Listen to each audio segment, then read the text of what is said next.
शिवाय। श्री शिवाय नमस्तुभ्यम। श्री आदिशक्ति पार्वती माताय नमः। श्री विघ्नेश्वराय नमः। श्री लक्ष्मी नारायणे नमः। श्री सरस्वती ब्रह्माय नमः। श्री सियारामे नमः। श्री रामदास हनुमाने नमः। श्री राधे श्यामे नमः। हे शिवजी, તમારી કૃપાથી હું આ શિવ પુરાણ વાંચી રહી છું અને મારી મમ્મી, બેન અને તમામ શ્રોતા આ શિવ પુરાણ સાંભળી રહ્યા છે। અમે બધા આ શિવ પુરાણનું જ્ઞાન પ્રાપ્ત કરી શકીએ એટલી શક્તિ પ્રદાન કરજો અને શિવ પુરાણનું તેજ સહી શકીએ એટલી ક્ષમતા પ્રદાન કરજો। હે વિઘ્નેશ્વર ગણપતિ બાપા, તમે શિવ પુરાણના વંચનમાં આવતા તમામ વિઘ્ન હરજો। हे कृष्ण मनोहारिणी राधा जी, हे श्याम सुंदर, हे सिया राम जी, हे रामदास हनुमान जी, તમે શિવ પુરાણ સાંભળવા જરૂર પધારજો અને મારા હૃદયમાં સ્થાન ગ્રહણ કરજો। ઓમ નમઃ શિવાય। શ્રી શિવાય નમસ્તુભ્યમ। नृत्य संहिता।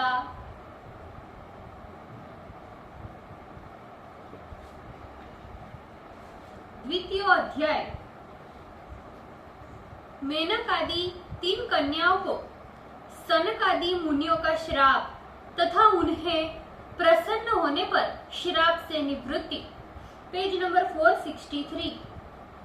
नारद जी बोले, हे महाप्राज्ञ, हे विधे, अब आप आदर पूर्वक मैना की उत्पत्ति तथा जिस प्रकार उसे श्राप हुआ उस वृतांत को कहकर मेरे संदेह का नाश कीजिए।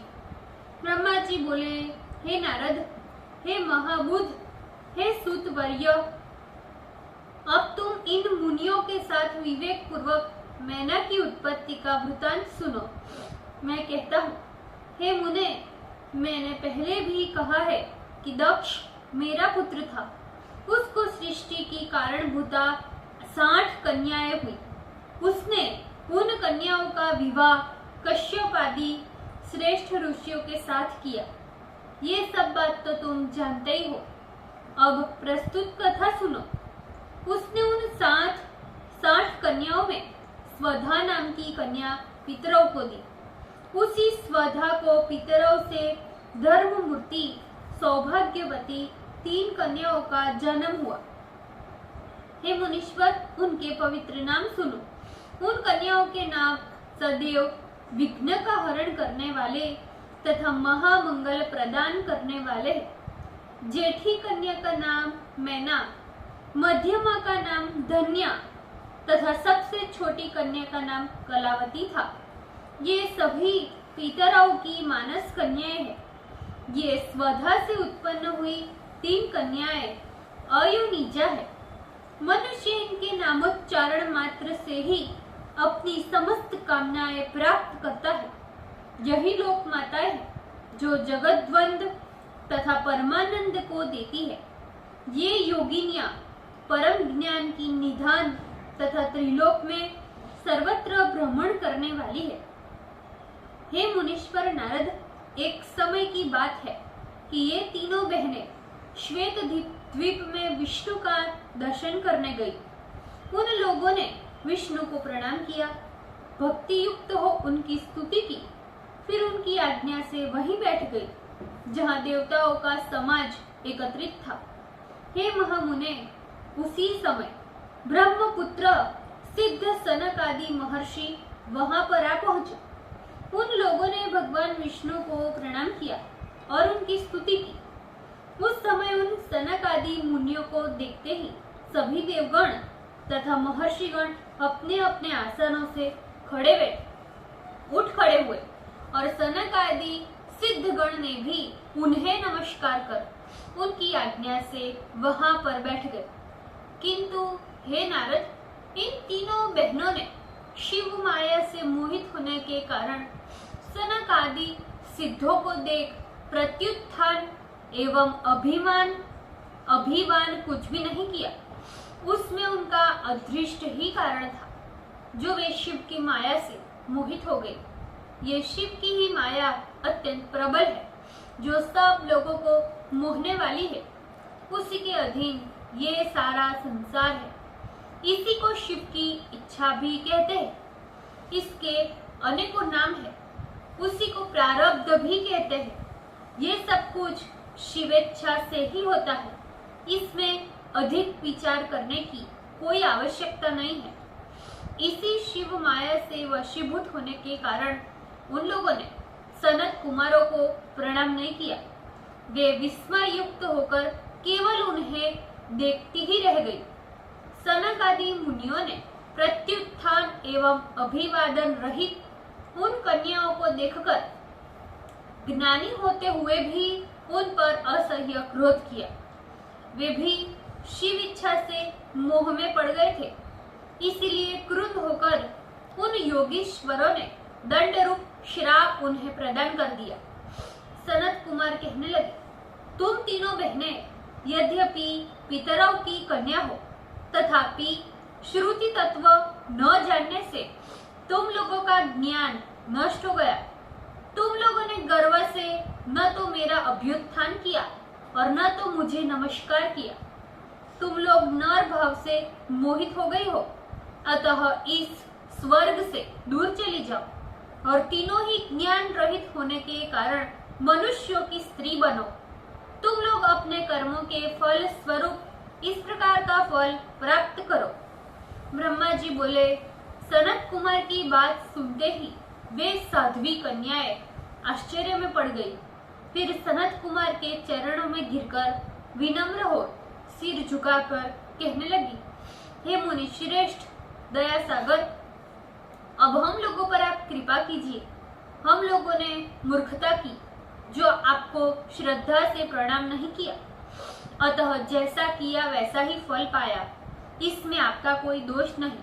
अब आप अनुग्रह कीजिए, जिससे हम लोगों को पुनः स्वर्ग लोक की प्राप्ति हो जाए। ब्रह्मा जी बोले, हे तात, उन कन्याओं की बात सुनकर सनत कुमार शिव की माया से प्रेरित हो प्रसन्नता से श्रापोद्धार का उपाय कहने लगे। सनत कुमार बोले, तुम सभी पितृ कन्याएं प्रसन्नता से मेरी बात सुनो। हमारा वचन सदैव तुम लोगों के शोक को दूर करने वाला तथा सर्वत्र सुखदायी है। विष्णु का अंशभूत हिमालय पर्वत, जहाँ बर्फ ही बर्फ जमा रहता है, यह जेठी कन्या जिसका नाम मैना है, वो उसकी धर्म पत्नी होगी। पार्वती इसी की कन्या बनकर जन्म लेगी। और ये दूसरी कन्या जिसका नाम धन्य है, ये योगिनी राजर्षि जनक की पत्नी होगी, जिसमें महालक्ष्मी भगवती सीता जन्म लेगी। और ये तीसरी कलावती वैश्य कुलोत्पन्न वृषभान की पत्नी होगी, जिसमें द्वापर के अंत में श्री राधा प्रकट होगी। ये मेनका योगिनी पार्वती से वर प्राप्त कर अपने पति के साथ उसी देह से परम पद को प्राप्त करेगी। और ये दूसरी धन्या जनक वंश उत्पन्न सिरध्वज को पति प्राप्त कर उनसे महालक्ष्मी सीता को जन्म देकर साक्षात वैकुंठ को जाएगी। और ये कलावती वृषभान को पति प्राप्त कर अपनी कन्या राधा के साथ जीवन मुक्त हो गोलोक में ही निवास करेगी। इसमें संदेह नहीं। इस जगत में बिना विपत्ति प्राप्त किए किसको महत्व प्राप्त हुआ है? सत्कर्म करने वालों को दुख के दूर हो जाने पर परमोत्कृष्ट सुख ही प्राप्त होता है। तुम लोग पितरों की कन्या हो, स्वर्ग में विलास करने वाली हो। विष्णु का दर्शन प्राप्त कर लेने पर तुम लोगों के कर्म का क्षय हो गया है। मुनीश्वर इतना कहने के उपरांत ज्ञान, भोग तथा मुक्ति देने वाले शिव का स्मरण कर पुनः बोले, हे पितृ कन्याओं, तुम लोग प्रेम से मेरा और भी सुखदायक वचन सुनो।